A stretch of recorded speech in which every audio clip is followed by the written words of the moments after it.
Halo, Assalamualaikum warahmatullahi wabarakatuh. Shalom, Om Swastiastu, Namo Buddhaya, salam kebajikan, salam sejahtera bagi kita semua. Apa kabar teman-teman mahasiswa dan mahasiswi Universitas Bina Sarana Informatika? Semoga dalam keadaan sehat selalu dan dalam lindungan Tuhan Yang Maha Esa dan semakin produktif berkarya dari hari ke hari. Pada pertemuan 2 di mata kuliah online journalism, senang sekali saya Robikal Muntaha Meliala menjumpai Anda kembali dengan pokok bahasan yang baru, di mana kita akan berbicara tentang fungsi berita pada masyarakat, serta pengertian berita dan bentuk berita.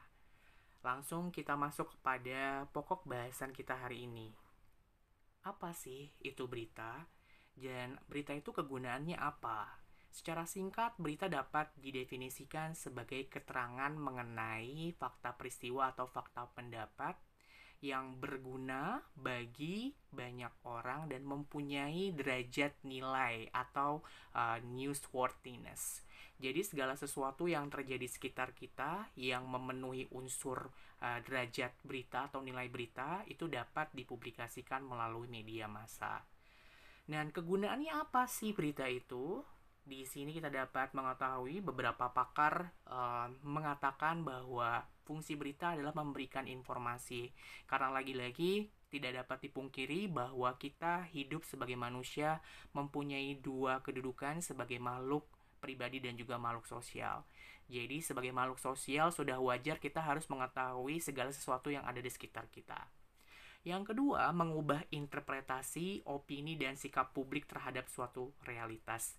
Dengan adanya rilis berita yang dikeluarkan oleh lembaga media massa yang mempunyai kekuatan hukum di mana dilindungi pemerintah, ini akan dipercayai mengubah pandangan kita terhadap suatu peristiwa atau suatu isu sosial ataupun isu tertentu gitu dalam memandang suatu realitas.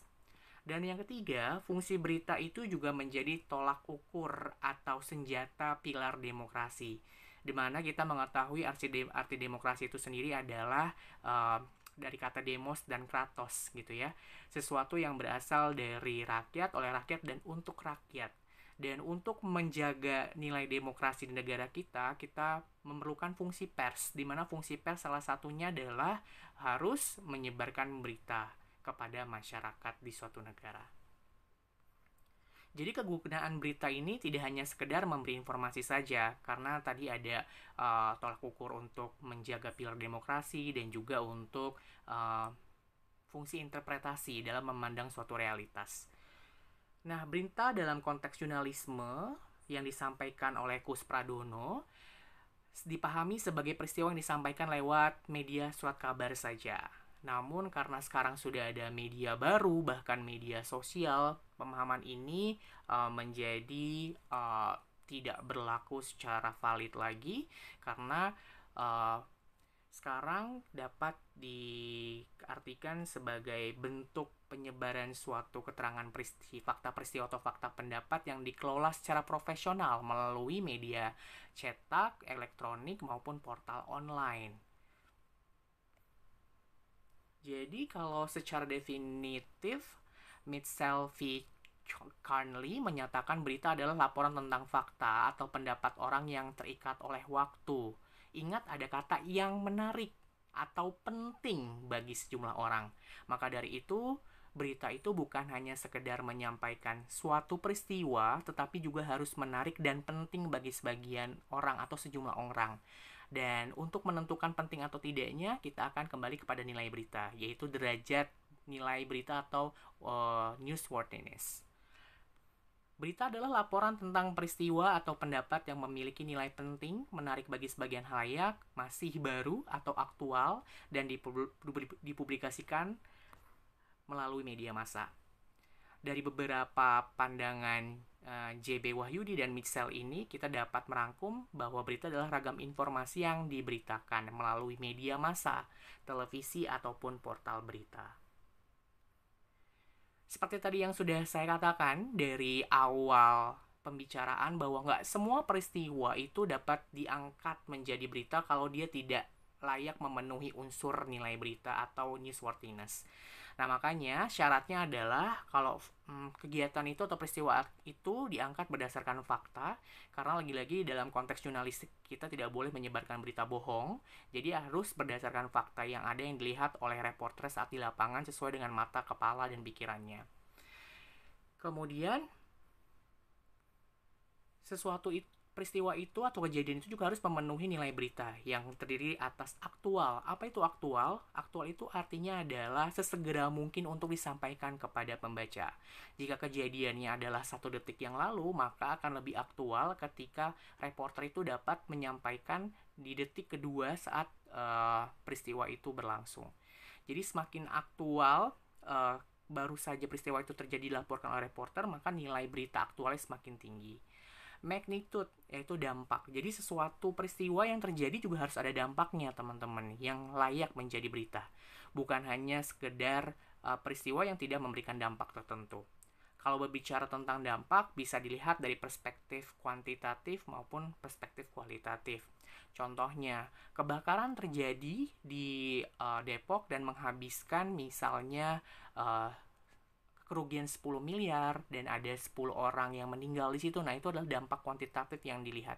Dan kita dapat mengangkat sebagai suatu berita karena memang sudah punya magnitude secara kuantitatif yang tinggi untuk dipublikasikan. Sedangkan kalau dari sudut pandang kualitatif, dampak itu biasanya berhubungan dengan hal-hal yang tidak hanya diukur oleh jumlah secara kuantitatif atau angka. Misalnya dampak kita memberitakan suatu kejadian tentang sosialisasi pembuatan prosedur IKTP baru bagi masyarakat yang tidak perlu memakan biaya lagi di warga DKI Jakarta. Nah, itu kan sebenarnya tidak ada dampak kuantitatifnya ya, tapi perlu dipublikasikan sebagai suatu upaya menyosialisasikan kebijakan kepada masyarakat dan menjamin kepada masyarakat untuk dapat membuat IKTP secara gratis. Nah, itu disebut dengan dampak secara kualitatif, yang tidak semata-mata hanya dilihat dari jumlah angka korban ataupun jumlah angka kuantifikasi yang terjadi akibat peristiwa itu terjadi.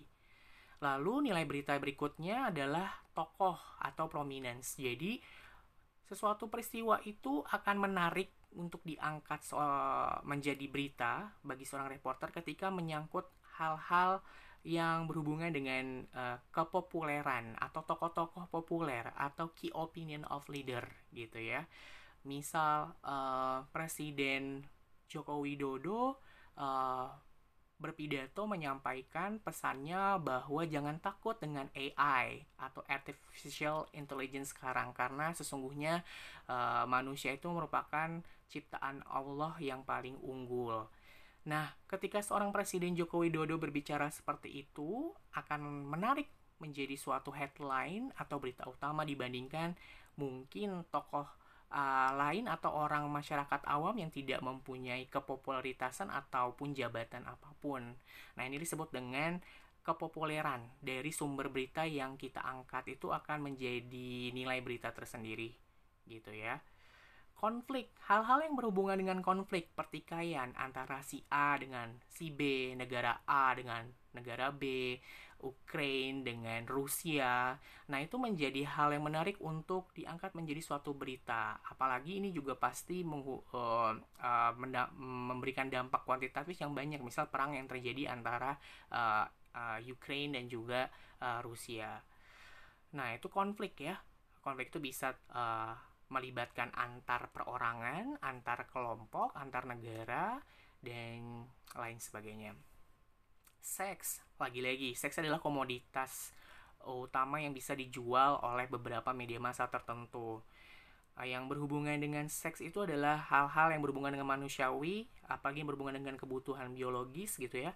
Pelecehan seksual yang ramai pernah diberitakan akhir-akhir ini pada suatu kontes yaitu Miss Universe Indonesia, ketika beberapa peserta merasa dilecehkan ketika proses body checking.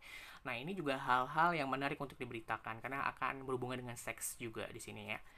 Kemudian hal-hal sesuatu yang unik misalnya adalah ketika Putri Aryani gitu ya yang kita mengetahui bahwa secara fisik beliau mempunyai keterbatasan, yaitu cacat pada mata, tetapi tidak mematahkan semangatnya untuk membawa nama harum Indonesia di belantika musik Indonesia dengan kualitas suaranya dan juga bisa bermain alat musik piano mengalahkan orang-orang normal lainnya.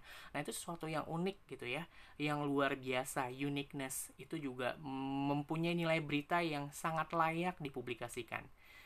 Nah, yang terakhir adalah human interest atau minat insani. Hal-hal yang berhubungan dengan misalnya perjuangan tadi, ya, kasus pemberitaan Putri Aryani pun juga bisa masuk human interest yang tinggi di sini ya. Atau misalnya seorang tukang beca yang berhasil menyekolahkan anaknya hingga S1, lalu anaknya mendapat gelar doktor sekarang di Inggris dan lain sebagainya. Nah, ini berhubungan dengan human interest, jadi minat insani yang berhubungan dengan hal-hal yang menggelitik, menggembirakan, menyedihkan, humor sekalipun.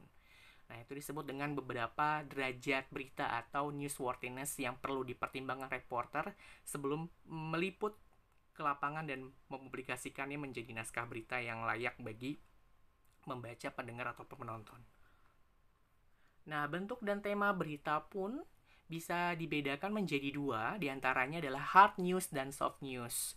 Kalau hard news ini adalah berita yang sesegera mungkin untuk dapat disampaikan kepada pembaca, penonton, atau pendengar karena sifatnya yang spot news atau sesegera mungkin itu artinya aktual sekali nilai beritanya. Makanya contoh-contoh berita hard news ini seperti berita kebakaran, berita pembunuhan, pencopetan, kebanjiran gitu ya.